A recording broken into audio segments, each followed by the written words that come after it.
Golden State Media Concepts bring you the Bible Study Podcast. Reflect and journey the Bible as together we study God's Word and be inspired. Bible study made fun and informative for all ages. It's the Golden State Media Concepts Bible Study Podcast.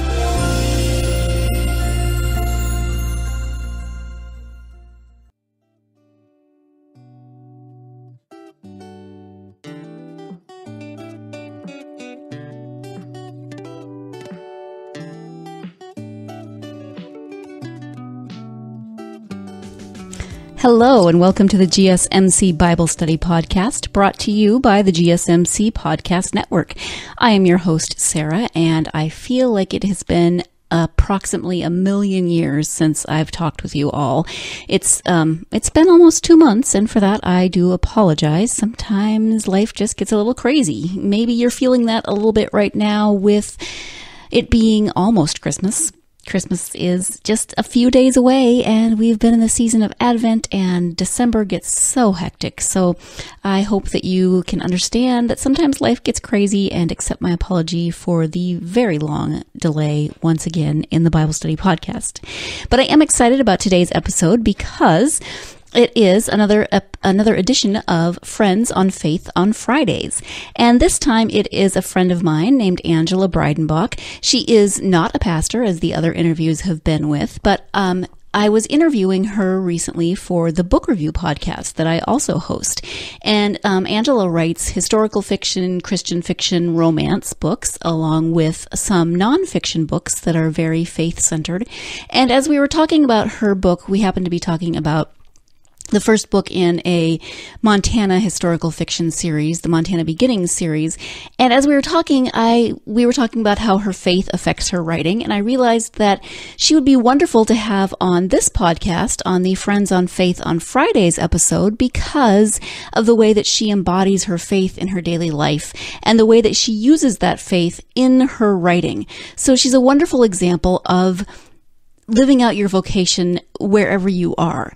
You know, you don't have to be a pastor to be called to live out your life of faith. You can live and share your faith in wherever you are, whatever you're doing. And Angela happens to do that through her writing and through her podcasting and through all sorts of other things. So it is the interview from the Book Review Podcast, but it is also a really good example of the way someone is living her faith and her vocation simultaneously and just doing her best to share her faith with others. So I hope you will enjoy this edition of Friends on Faith on Fridays. And here is my interview with Angela Breidenbach.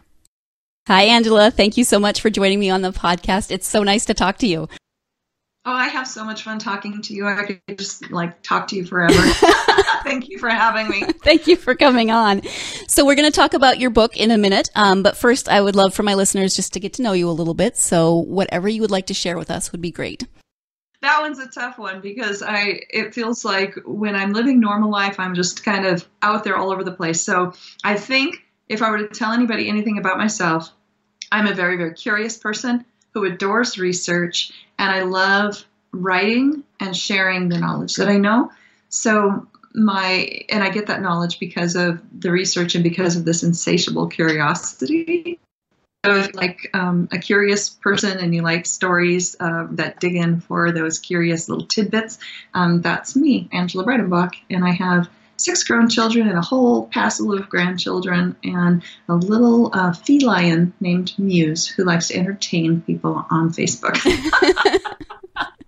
That's awesome. Your cat is internet famous. I love it. Okay, so let's talk about the first book in your Montana Beginnings series, which is called The Debutante Queen. Yes. Oh, I love that book because it gave me a chance to learn more about the state that I came to. I've been in Montana for about 25 years now. And when I wrote The Debutante Queen, I wasn't going to write it. I had a really good friend. Her name is Valerie Comer. And she kept saying, I want to write a book with you, and I want to use your Mrs. Montana crown and all that in a book, and let's do that. And I said, no. I got told those kind of books don't sell. I don't want to do it. So she not only went ahead and sold it and then came back and told me. Wow. But then she wanted me to help her learn, so that we did this set together originally. And it was The Debutante Queen and More Than a Tiara. And the book was called Snowflake Tiara. And it was really a fun collection. And then eventually we had so much luck with I don't want to say luck so much as blessings, and the fact that we worked really hard on not only getting all of the historical tidbits and all that correct in it, but also in marketing it and helping people find it. We worked hard together. She came to Montana from Canada, and we went on a tour of Helena, where we set The Debutante Queen, and we learned a lot of the historical information together.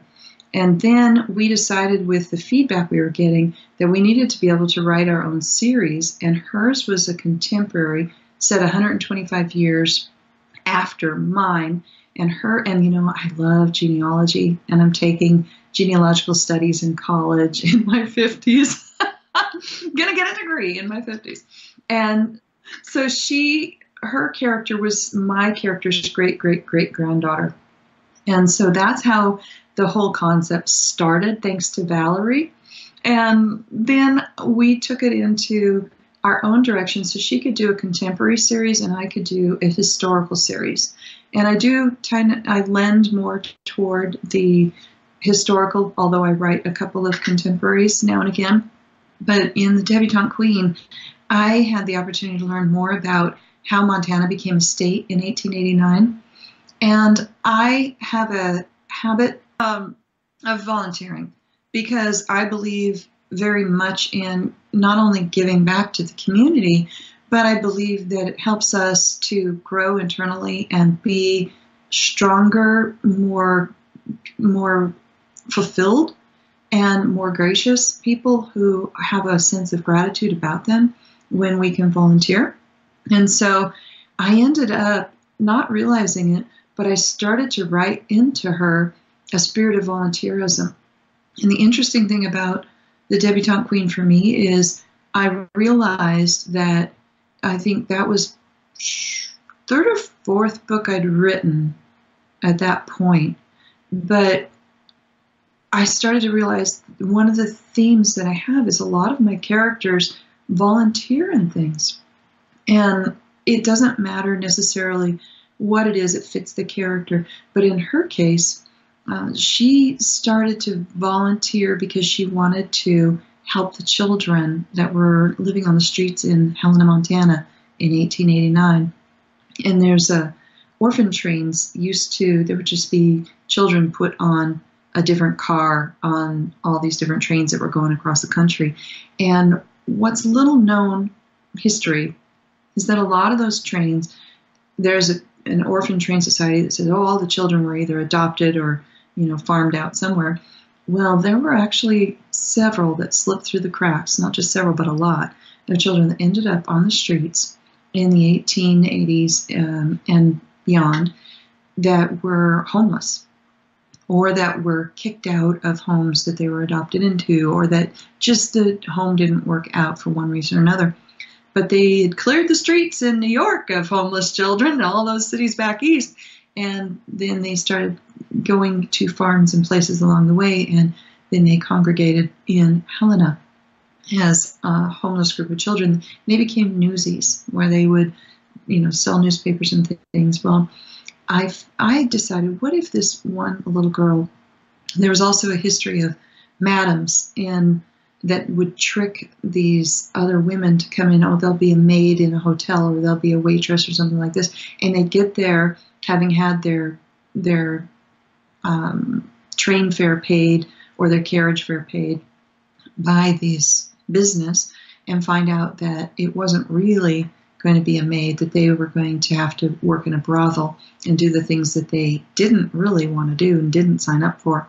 And in this case, I brought a woman across and created an orphan on the streets, and then she interacts with the newsies. But the little girl gets stolen by my main character because she wants to protect this little tiny tot that she can see is in danger. So the premise is this woman who is out just Christmas shopping finds an orphan child and she thinks the child is in danger. What would you do? So she steals someone's child right off of the street. Yes, she does. And then there's the whole thing where she has to try to hide it from her parents and do all of these crazy things to keep it a secret. And it's sort of an open secret because everyone knows but her parents. Yeah. That was a long explanation to get there, wasn't it? I'm sorry. That's okay. That's okay. But it's kind of like my brain was in research mode. Yes. So in the story, in this series, this book or this series, do you have any autobiographical elements that you can think of? Oh, absolutely. My husband and I have, over the years, helped or taken in several different children, and some of them would just stop by and have dinner. And we had one young man whose parents left him in their home for his last high school year, and they went their own ways.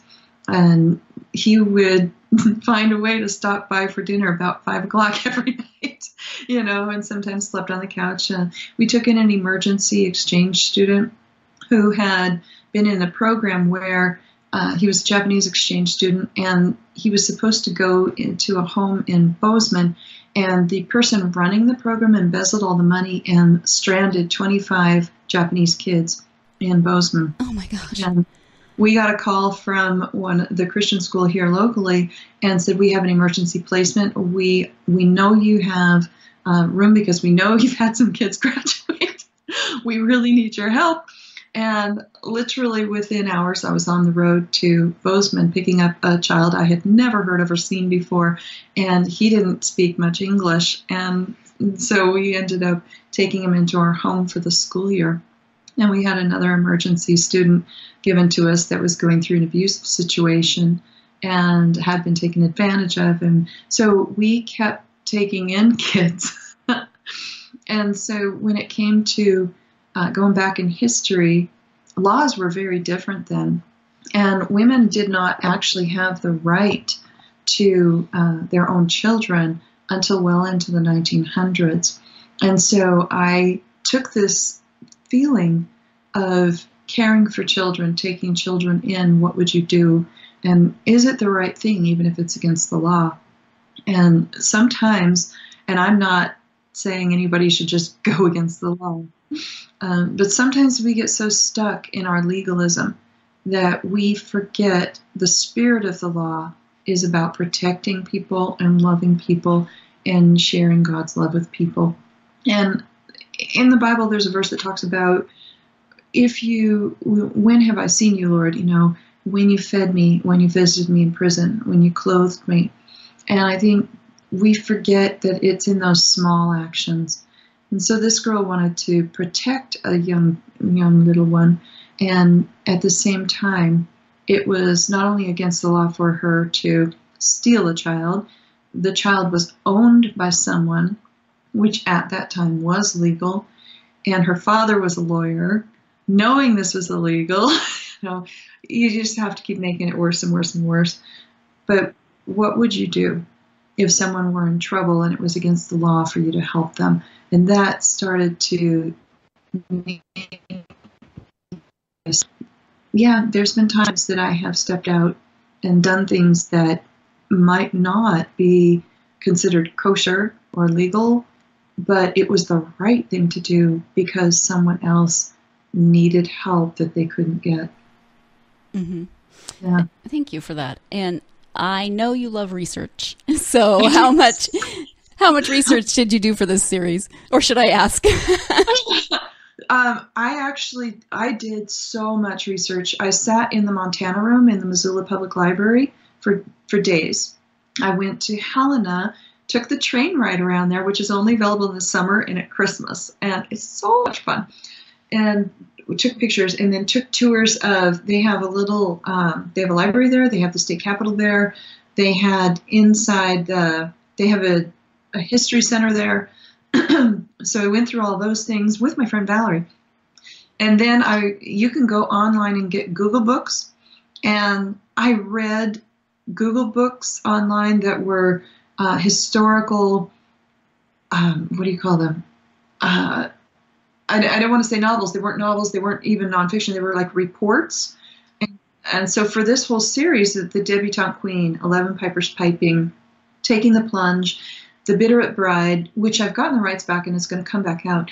And then the fifth book, which is kind of an outtake, was published by Barber in the, pardon me, the Blue Ribbon Brides collection.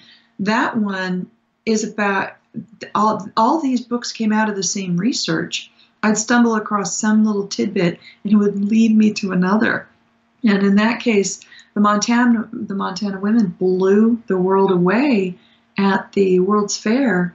They brought back 7 medals for their scientific knowledge in the flora and fauna, and it just was amazing. And how it's also in there. I was reading the reports of the women who were at meetings to pick a state flower and this kind of one thing led to another, and I kept going down all of these rabbit trails, but each rabbit trail led to another book, but informed the research for the first book.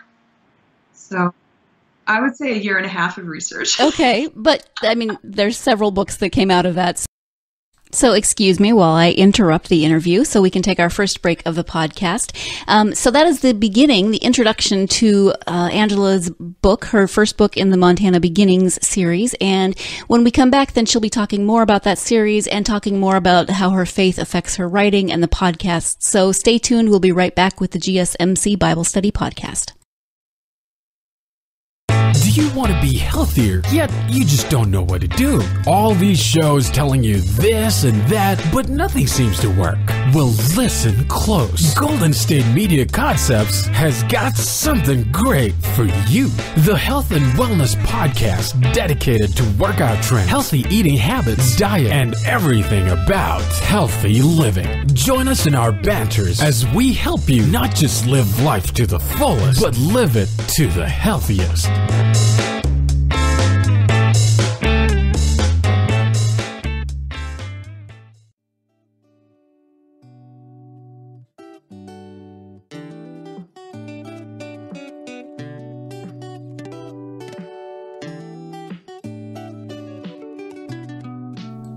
Welcome back to the GSMC Bible Study Podcast. Before the break, Angela Breidenbach was talking about not her debut novel, but the first novel in the Montana Beginnings series, The Debutante Queen. And it's always a little funny and strange to put commercials into the already done interviews. So I do the interviews, and then of course, then I build them into the episode, and I put in my parts, etc. And so you sometimes get these commercials in odd spots that don't seem natural for a break. So I actually cut into a comment that I was making about Angela's research, and she mentioned that she had done about 1.5 years of research for what turned into the series. It had been for the first book, but she kept finding other tidbits. And so that's where I pick up with there are several books in this series. Just wanted to give you that reminder of what we were talking about and why I'm jumping in kind of mid-topic here with the interview. So you mentioned 5. How many do you envision or would you like to see in the Montana Beginnings series? I would, originally I had planned 10, but when I found out, I did some more research. My husband and I took a weekend trip to Butte, and we stayed at the Copper King Mansion there. It fit right into this, but it may be set in Nevada because I learned some more information. Interesting. Okay. And so I would say offshoots of this series. So rather than, I may not stay specifically in the same Montana Beginnings series, but I may do these offshoots into some other parts that are still within that first 10 years of Montana, because these fascinating things just keep coming up. Nice. And I'm going to be snarky right now and say that for those of you who are not from Montana who are listening to this, yes, the state capital is Helena. It's not Helena. It's not Helena. Helena. And it's funny because I think you're the first time I've ever not had to say that. I get kind of snarky about my home state. So. And we have so many other really unusual names too. Well, Butte is one of them. I mean, Butte, yeah. And it's Butte. Yes. Absaroka. That's a good one. Oh, yeah. Yeah. Because it's spelled Absaroka. It is, and if you're looking at a lot of these things, you just don't get it. And we're in Missoula, and another one is Spokane, which Yes. National news will always say Spokane. Spokane, yeah. A lot of these great names, and no, we're not cussing when we say that our kids went to Hellgate. Yes. Yeah, Hellgate High. Oh, it's kind of an unfortunate name, but that's okay. It's Montana. Yes. Talk a little bit about how your faith influences your writing. I would say it influences everything I write, even if it's a journalistic article. I've written magazine articles and things like that, but it's my worldview. And I think that when I'm writing a character, I don't feel like that character is fully developed unless we understand who they are, what they believe, where they came from, what their goals are. And you can't really, if a person even isn't a person of faith, they have some sort of faith. And I was actually watching a TV show. I really enjoy there's a TV show now about President Kirkman. What is the name of that show? Anyway, they have a character on there who was raised Jewish, and somebody accused him of being atheist, and he said, "I'm agnostic. I'm not sure if there is a God or not." And he said, "Well, how does your atheism inform your belief?" And he said, "I'm not an atheist." He said, it informs me because I question. Mm-hmm. I'm an agnostic. And I'm thinking, so whatever character you're writing, whether they're a person of faith or a person who's questioning faith or someone who thinks they don't believe in anything, we all believe in something. And so I think it rounds out the character to understand who they are. And I think for me, finding out that there's always a thread of volunteerism, and I often don't realize that until later, and I think it's a part of that generosity of spirit that God gives us when we want to thank Him for everything He does, and we put that into our work in the world, and that really does come out in my characters, sometimes unintentionally. Yeah. And I think I'm not afraid of talking about faith in my books either. So it's like, but it sometimes can be difficult. I don't like to do the obligatory come to Jesus moment in a book unless it fits the story. Right. Right. It's just part of the character and not like I don't feel like you're pushing any kind of agenda or anything. It's just it's just who the character is and what they're doing and how they look at the world. And it's like, and if I use a Bible verse, it's usually at the beginning of the book so that you understand the theme that's coming out of the book. But you will rarely see, John 3:16. You're not going to see a character go, John 3:16 says. No, you're not going to see that. It's just inherent in who they are. Mm-hmm. Yeah. Okay. Because it's inherent in who you are. So that makes sense. Yeah. That's the way you talk. So why wouldn't you write that way? It just, yeah. Exactly. And then sometimes I have to go into explaining, because I've had characters. I wrote a book called, it's in the Lasso by Marriage, and it's actually my grandparents' story. And in that story, my characters get married very quickly. And I had somebody come back to me and say, he's widowed. Nobody would do that. Nobody would get married that quick. Well, actually, historically, they did. Because they had farms to run and stores to run and children to care for. And historically, they do these things. And yet, in our modern life, we don't have the same sensibilities. And so we judge history by our modern viewpoint. So sometimes it's really interesting to find a way to help modern people understand history. Mm-hmm. Thank you. You also do some nonfiction writing. Do you want to talk a little bit about that? Oh, sure. I really am proud of a group project that we just did.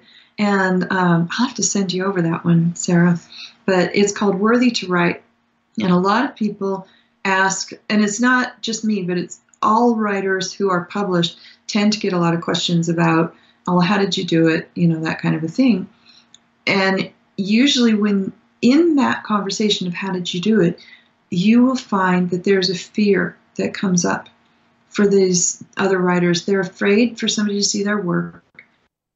A lot of times when you go to a critique group, there's an argument about, I'm not going to change it. That's what God gave me, blah, blah, blah. And it's like, no, God gave you the talent. You have to hone the skill, And so, but they're afraid to show their work, or they're afraid that they're going to get turned down. They're afraid for anybody to read what they've written. And they're afraid they're not good enough. And it all boils down to that they're not worthy to write.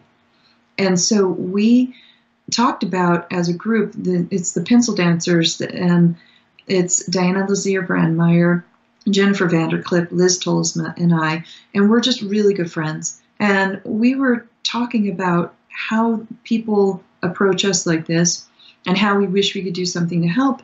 And each one of us started talking about, well, how did you overcome your fears of sharing your work, or your fear of somebody actually reading your work and judging it? Your fear of being rejected. How do you get over the fear of, what if it doesn't sell once it's accepted and it's published and it doesn't sell, and you're a failure? So we all talked about the different kinds of prayers that we did, and this is where this one specifically was written. Worthy to Write was written to overcome the fears that writers have of all of those things, so that they will get out there and share the message God has given them in whatever format that is. So it doesn't matter whether it's, a devotional, historical fiction, contemporary fiction, or even a thriller. It's all about finding out where that unworthiness seed is and stomping out that seed to replace it with growing the seed of talent that God's put in you, and through prayer. So Worthy to Write is 30 prayers to help you overcome that fear and find out that you are worthy to write. Okay. That came out in November, and really proud of that, because I just feel like it gives us a sense of worship in the talent that we've been given, and confidence to go pursue it. Mm-hmm. Where can people find that if they're interested in reading it? That one is available on Amazon or Kindle, so you can get it in paperback or in ebook. And you can either go to Amazon, or you can go through AngelaBreidenbach.com, and that's BreidenBach.com. You've spelled that once or twice in your life, I think. I'm grateful that Google corrects people now. Yeah, well, I before E, it's a whole thing. You're back. Unless it's a German name. Yeah, exactly. Exactly. You have a couple of podcasts. Do you want to talk about those? Well, thank you. You're very generous. Thank you. I really enjoy doing Lit Up, which is on TogiNet. So you can find it on Apple Podcasts, and it is where we pick the brains of experts in the entertainment industry so that you can have a more lucrative career. Lit Up has a purple logo, and it is, if you want to go directly to Lit Up, you can actually even download the shows, or you can listen on your computer. But if you want to go to Apple Podcasts / iTunes, so they're changing their name, just look for Lit Up. There are a couple of different shows, titles and names and things are not copywritten, by the way. And so there's Lit Up with Angela Breidenbach, and it has a purple logo and a little purple light bulb. And that one's really fun. I've had the joy of interviewing editors and agents and other authors, but it's all about teaching you in the industry how to have a more lucrative creative career. And the other fun show that is actively being recorded, but it's more sporadic. I try to do it once a month. I'd love to grow this one to more than that, but time is of the essence. But it's called Historically Speaking.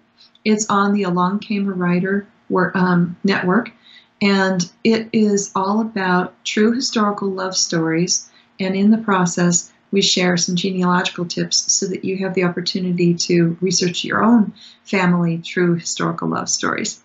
So it's a fun one, but there's not enough hours in the day. I wish I could clone me, and or I wish, truly what I wish is that I had at least 2 personal assistants besides my feline. Yeah, I think the cat probably is great in some ways and not so helpful in others. Yeah, yeah. Yesterday he decided that it was really entertaining to get on my computer keyboard, and I had my website open at the time, and I was just like, what did he delete and destroy? Oh, no. You know? I all of a sudden hear behind me this, it's his paws pressing all the keys at once. Well, like, you say he's your muse and he helps you. He was just doing his work. He was trying to make sure there was a new blog post out. It just, wasn't quite legible. How did you get into podcasting? When did that start? Oh man, I love radio. And to tell you the truth, I started in radio as a job when I was a single mom way back. And I sold radio as an advertising, salesperson. And I did voiceovers, and I would write the commercials and things like that.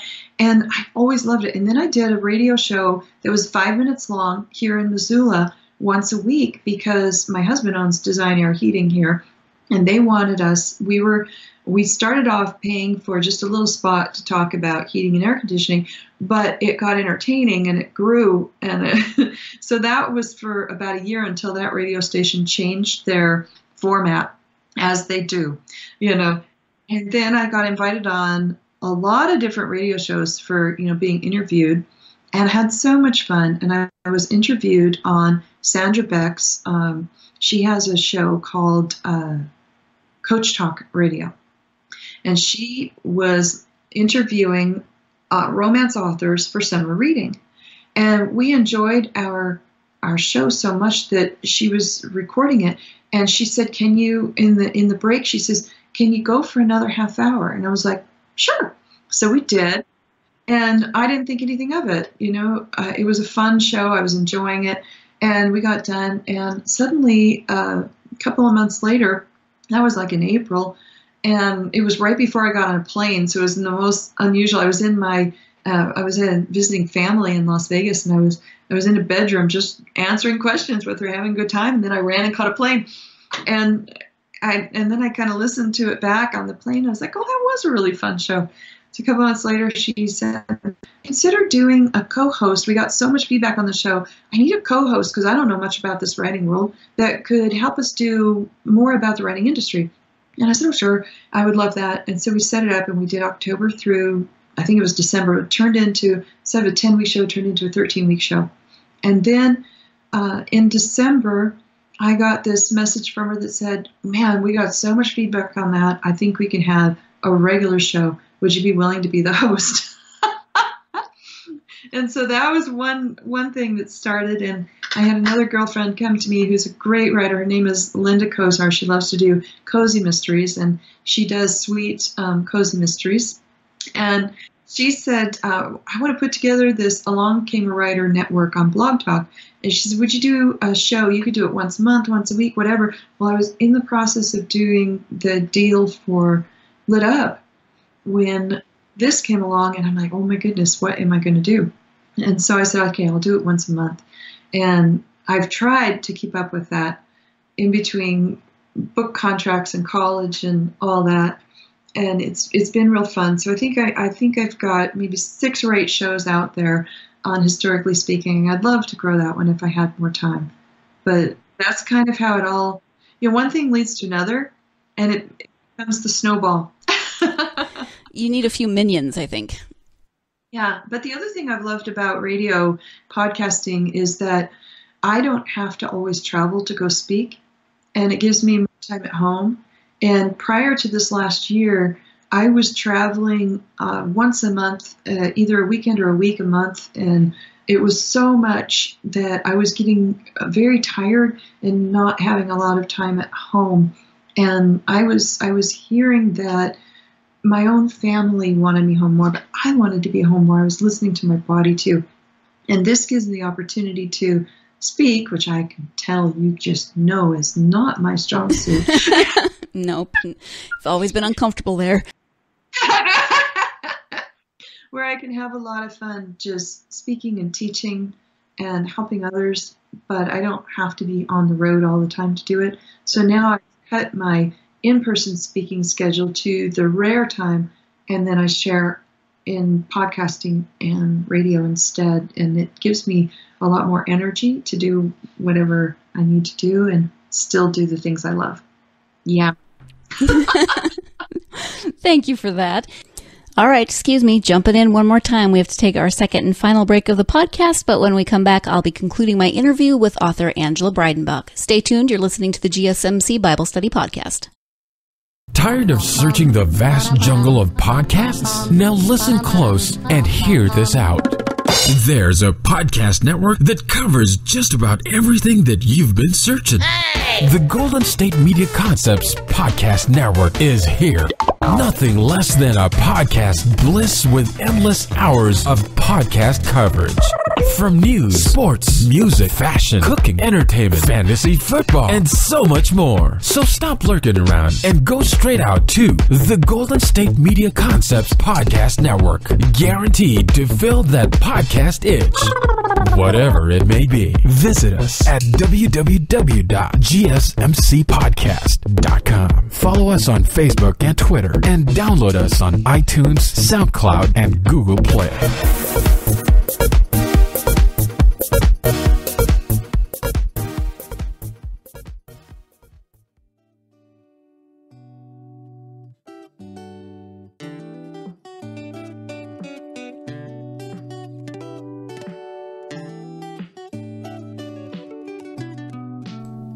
Welcome back to the GSMC Bible Study Podcast and my conclusion to my Friends on Faith on Friday edition of the Book Review Podcast and my interview with author Angela Breidenbach.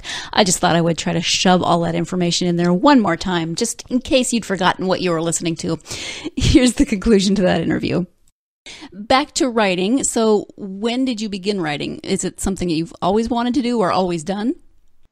It's a convoluted story too. You always ask really good questions, Sarah. And so I've always wanted to write, and my dad taught me to read and write when I was 4. And by the time I was in 6th grade, I was reading college level, and they were having a hard time keeping my attention at school, which meant I was disrupting class around me. So my 6th grade teacher had about 5 students that out of the 6th grade, we were completely annoying. So he got a grant. I'm not really sure how he did that. Thank you to Mr. Keyser. But he got a woman to come in and teach us how to speed read. Mm-hmm. And so I learned how to speed read. And I learned a little more about storytelling. So I won my 6th grade storytelling contest by writing and learned to speed read. So I was then devouring. And I began reading on how to write and things like that, and reading more and more stories. And then while I was young, married, and had young children, for various reasons, I had to set writing aside and just didn't do anything except write a lot of letters home from Spain.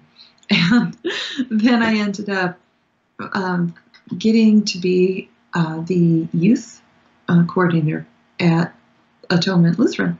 And there we had a hard time getting the kinds of programs that would fit the variety of kids that we had. So I started writing my own and reading Group Magazine. And so I started turning in my articles and Bible studies that I did with the kids to Group Magazine. And they actually bought them, which blew me away.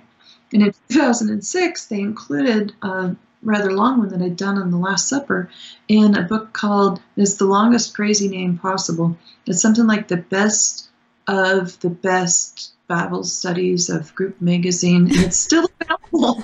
But it's very awkward. The title. It's a really awkward title, but it's still available on Amazon and I'm sure other places. But it was really kind of cool. I didn't know I was in that book until 2006, until 2009. Oh wow!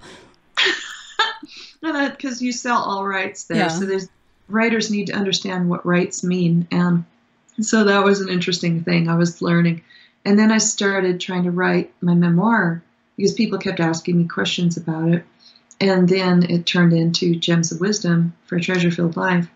And I was asked about some of my cooking skills and things and got hit with colitis in 2008. So I started doing cookbooks. It was like I was flitting around, not really knowing who I was and what I was. And I was just a writer who liked to share knowledge. And from there, I started going to writers' conferences and learning how to write fiction, which I never thought I would do. And I ended up getting my first fiction. So my first nonfiction was Gems of Wisdom.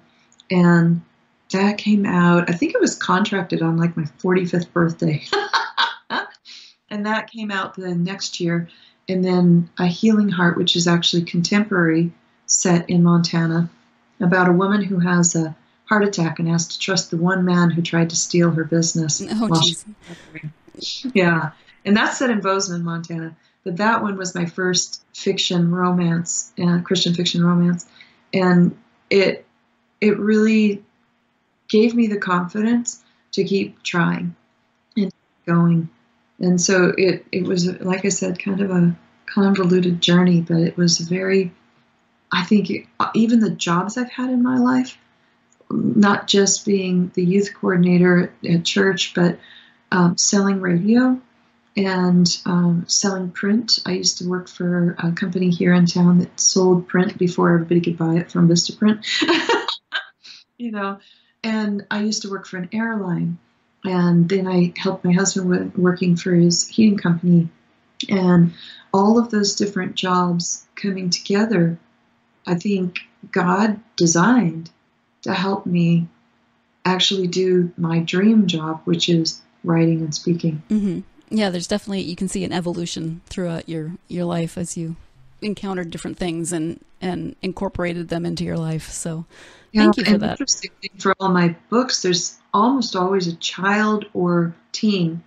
And that, you remember when you asked earlier about is anything, autobiographical in there or whatever. And I think it's my love for children and my desire to help troubled teens. But I cannot spread myself thin enough to do that in the real world every day. But like I volunteer for the Jade and Fred Foundation because I strongly believe that they're helping children not only survive, but flourish here in Montana. And so that's my way of being able to tuck into something bigger than myself, do my volunteerism, help children, and then I hope that I tweak the heartstrings of other people with the children in my books to maybe touch a string where they might go, oh, I'm hearing a little note here in my heart that says I need to go out and volunteer or help children or care about others. That's what I hope is happening when they read the stories. Yeah. In your free time, which it sounds like you have about 30 seconds a day, what do you like to read in your free time? Do you have favorite genres or authors? Yeah, I do. I love Tracy Peterson. She's got historical romance through like Bethany House.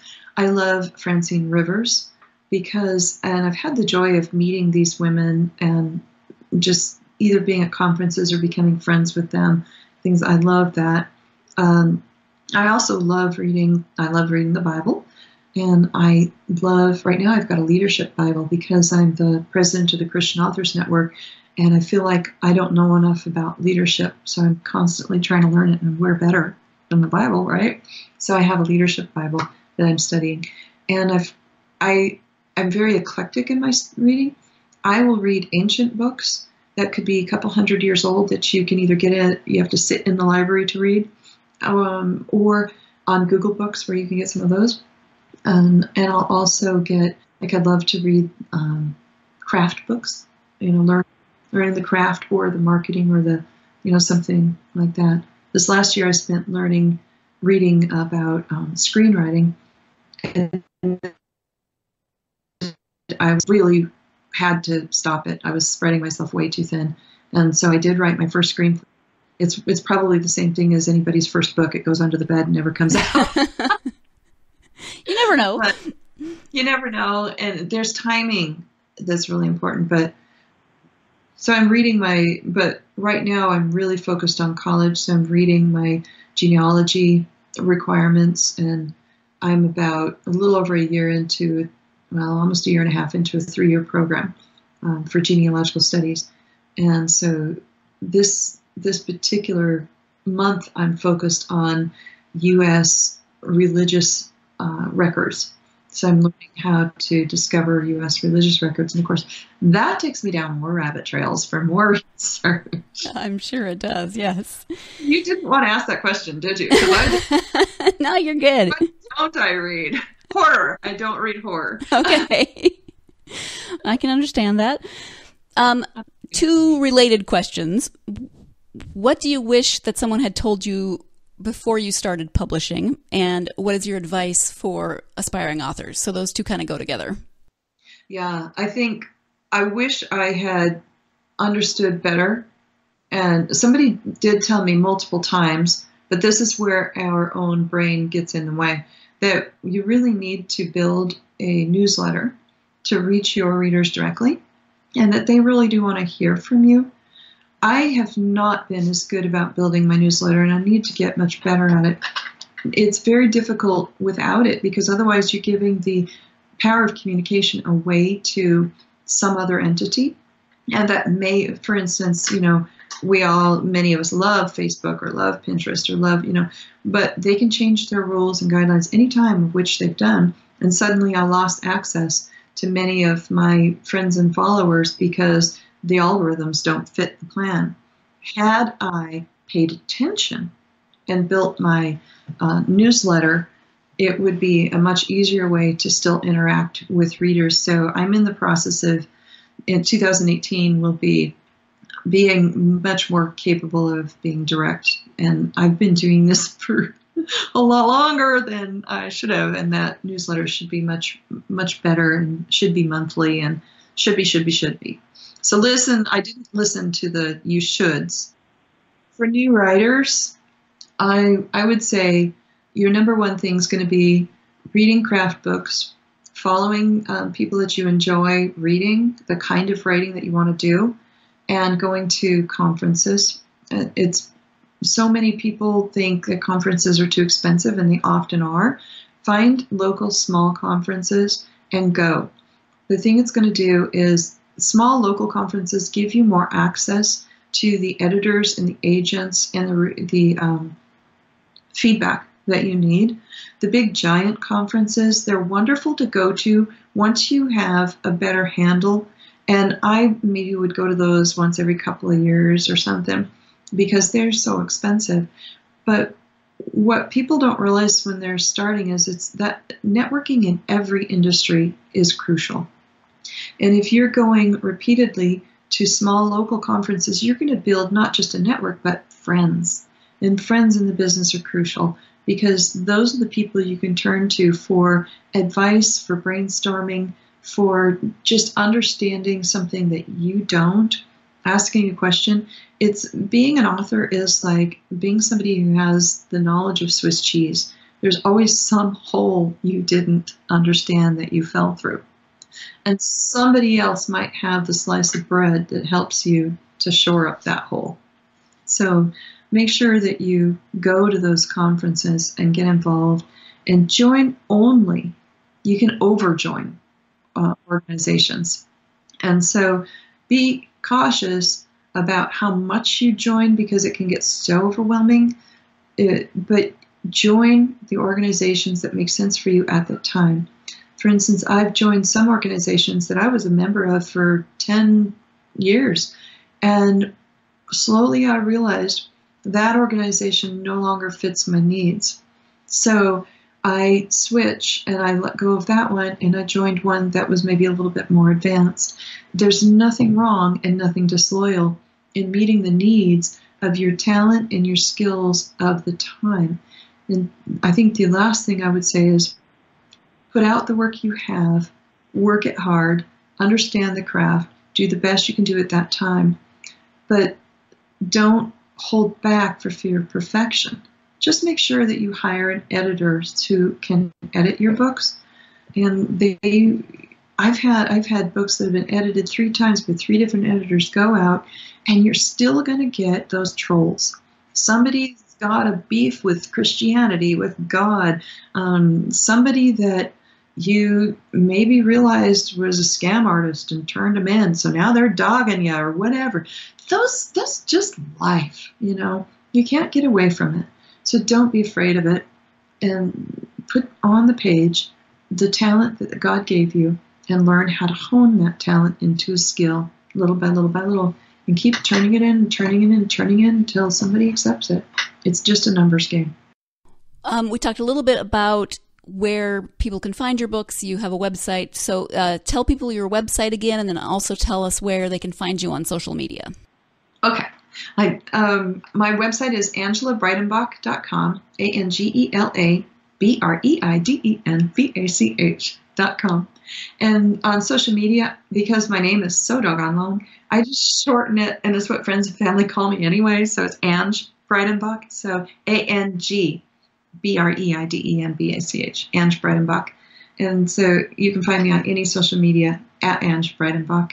And I tend to be a lot on Facebook, Twitter, Instagram, and Pinterest. Those are my top 4. I think I've got others, like I'm on LinkedIn, but I just kind of send things over to LinkedIn rather than, don't do a lot of interaction there. But yeah, I'd love to figure out if I even, I don't know. It's a lot. It's a lot to keep track of, yeah. It's a lot. Well, oh my gosh, Ange, it's been wonderful, wonderful, wonderful to talk to you. Thank you so much for taking time out of your Saturday to talk to me about your books, and we will have to do it again sometime. I really appreciate you having me. Thank you. You're welcome. I want to once again thank my guest, Angela Breidenbach, who came on to do one podcast and ended up doing 2 podcasts. See how multi-talented she is? She didn't even know she was going to be doing 2 podcasts. So I would like to thank her for being on the other podcast, but then speaking so wonderfully about her faith and how it influences her writing and how it influences her life in general, that it inspired me to share this on the Bible Study podcast as well, so that you could have one more example of someone who is living their faith in their life. And I know that you are doing that in your own ways each and every day. So thank you for doing the work that you do, and thank you for doing God's work in this world, using your hands to do God's work. That is so important and so wonderful to share God's love with the world around you. And we talk about it a lot this time of year because of Christmas, but it is something that you can do each and every day of the year. So thank you as always for joining me. I hope you'll join me again next time. In the meantime, you can find all of our podcasts, including that book review podcast, at www.gsmcpodcast.com. You can download our podcasts on iTunes, SoundCloud, Google Play, Stitcher, any app that you use for your mobile devices. And you can follow us on social media. We're on Facebook, Twitter, Tumblr, and Instagram, and we would love to have you interact with us on social media. Thank you once again for joining me. I hope that you are having a wonderful and blessed Advent season, and I hope that you are remembering that you are a beautiful and beloved child of God. You've been listening to the Golden State Media Concepts Bible Study Podcast, part of the Golden State Media Concepts Podcast Network. You can find this show and others like it at www.gsmcpodcast.com. Download our podcast on iTunes, Stitcher, SoundCloud, and Google Play. Just type in GSMC to find all the shows from the Golden State Media Concepts Podcast Network, from movies to music, from sports to entertainment, and even weird news. You can also follow us on Twitter and on Facebook. Thank you, and we hope you have enjoyed today's program.